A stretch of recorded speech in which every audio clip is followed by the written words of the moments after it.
जी नमस्कार। दोस्तों, आज बहुत खुशी की बात है, कई सालों के बाद हमारे पास जो मौका है, विधानसभा के इलेक्शन का आया है।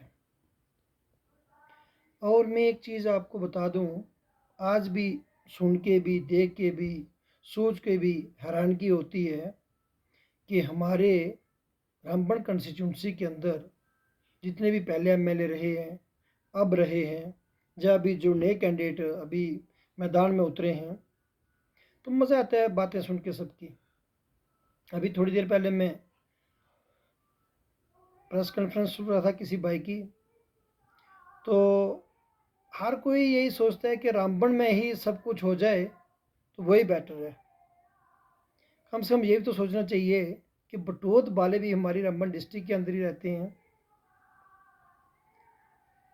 बहुत दुख भरी कहानी है और सोच भी आती है कि एसी में बैठ के फैसले हो जाते हैं। जिनको टिकट मिलनी चाहिए उनको टिकट मिलती नहीं है, और जिनकी उम्मीद भी नहीं होती है उनको टिकट मिल जाती है। खैर, पार्टी के तो यही सिस्टम है, कहीं भी बैठ के फैसले कर सकते हैं, लेकिन ग्राउंड लेवल पे कितने लोग दुखी हैं इसका अंदाज़ा कोई नहीं लगाता है। मैंने 23 तारीख को फॉर्म भरा था, और जब मैं सबमिट करके वापस आया तो कई लोगों से मेरी चर्चा हुई, लेकिन मैंने अपनी वीडियो जो थी वो डाउनलोड नहीं की और ना ही किसी से बात शेयर की। इसलिए कुछ कैंडिडेट हमारे ऐसे थे जो हमारे बहुत ख़ास थे, चाहते थे हम भी उनको टिकट मिल जाए तो हमें आगे बढ़ने की ज़रूरत नहीं पड़ेगी, परंतु हुआ नहीं ऐसा। और आज 26 तारीख है, आप सब जानते हैं कि आज जो है फाइनल टिकटों का निपटारा हो गया है, और उसमें भी भारतीय जनता पार्टी की तरफ से राकेश ठाकुर जी को टिकट मिली है, और इंडिपेंडेंट हमारे सूरज भाई जी खड़े हो रहे हैं।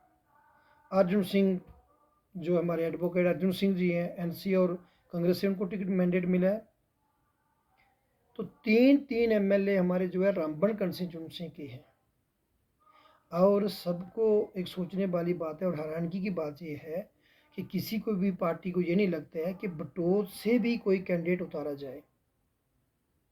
आज मैं अपने घर में शांति से बैठ के वीडियो बना रहा हूँ, और आप लोगों के इस वीडियो के माध्यम से मैं जवाब देना चाहता हूँ, बता देना चाहता हूँ कि जितने भी हमारी बटोत ब्लॉक की जनता है, मैं सबसे हाथ जोड़कर विनती करता हूँ कि कम से कम अब तो आंखें खोलो।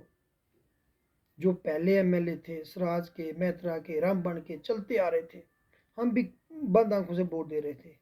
अब तो हमारी सीट ओपन हुई है, अब तो आंखें खोलो। ये हमारे बटोत के इतने इशू हैं, एक भी इशू पे आज तक बात नहीं हुई है। चाहे वो बटोत बस स्टैंड की बात करूं, चाहे वाटर प्लांट की बात करूं, वाटर फिल्टर प्लांट की बात करूं, कॉलेज की बात करूं, रोड की बात करूं, चाहे वो गामी से सनासर है, चाहे पटवार खाना टू एनसी टॉप है, चाहे चकुआ टू मालकान बाबा कुल मस्जिद टेम्पल है, चाहे पतनटाप टू शिवगढ़ है, चाहे वो बगिया से शिवगढ़ गंडोला है, चाहे फॉरेस्ट के अंदर कोई गरीबों की ज़रूरत है, लकड़ी की ज़रूरत पड़ती है उसकी बात करूं, चाहे राशन कार्ड की बात करूं, या गनलेस इशू जो नहीं हुए हैं, या न्यू जो नहीं हो रही हैं, या उनकी बात करूं। मतलब कितने ही ऐसे मुद्दे हैं। अब कुक की बात करता हूँ, गवर्नमेंट स्कूल में जो कुक लगी हुई है, अगर मैं उनकी ही बात करूँ, 1,000 रुपये पर मंथ उनको मिलता है। क्या 1,000 रुपये से गुजारा चलता है उनका? मतलब 30 रुपये एक, जो हमारी बहन वहाँ पे कुक का काम करती है उनको मिलता है। क्या 1,000 रुपये से उसके घर का खर्चा चलता है?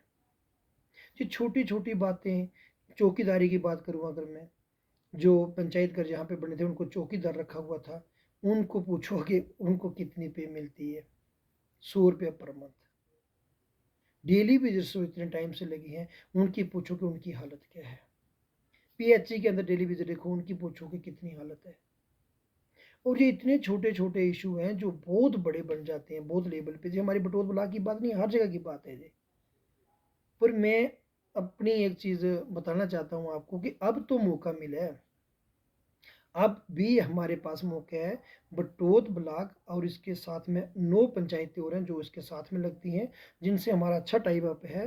वो अगर हम पूरी कवर करते हैं और जहाँ से हम ज़्यादा उम्मीद नहीं रखते हैं, हमें 8-9 हज़ार ही वोट जहाँ से अगर मिलते हैं, तो उसके अलावा जो 5% वोट जो हमारा है गांधरी ब्लॉक हो गया, रामबन ब्लॉक हो गया, राजगढ़ ब्लॉक हो गया और उखड़ार ब्लॉक हो गया, वहाँ से हम 10% की बात नहीं करता हूँ मैं, बड़ी बड़ी नहीं लंबी फेंकूंगा मैं।